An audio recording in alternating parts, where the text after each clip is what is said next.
سلام. گروه دوم پاکن فابر کاستل پاکن کودکانه و فانتزی فابر کاستل هستند که برای زیبایی و جذابیت کودکانه ساخته شده. چند تا از این پاکن رو بهتون نشون میدم.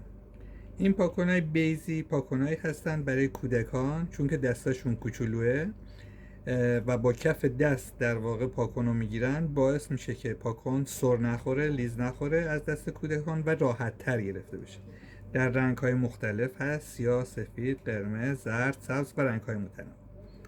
یک سری دیگه از پاکن های کودکانه پاکن های کشویی و مدادی هستن به این شکل که سطح گریپ دار دارن. این سطح گریپ باعث میشه که از روی دست انگشت کودکان لیز نخوره و خیلی محکم داره. در شکل‌ها و رنگ‌های مختلف هست که تنوع بالایی داره.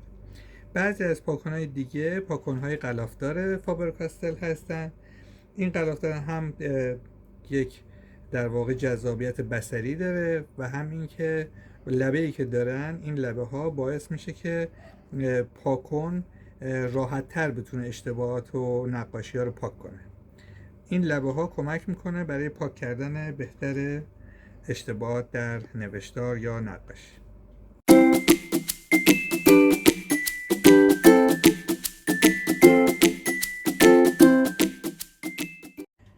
یکی دیگه از پاکن های خیلی معروف فابر کاستل پاکن های خمیری هستن. این پاکن های خمیری هم قابدار هست به شکلی که نشونتون میدم و هم بدون قاب موجود هست در بازار. ویژگی خیلی خاصی داره. یکی از ویژگیاش قابلیت شکل دهی با دسته، جذب ذرات بدون پودر، مناسب برای محو کردن هست، روشن کردن یا سایه زنی و قابلیت شستشو هم داره.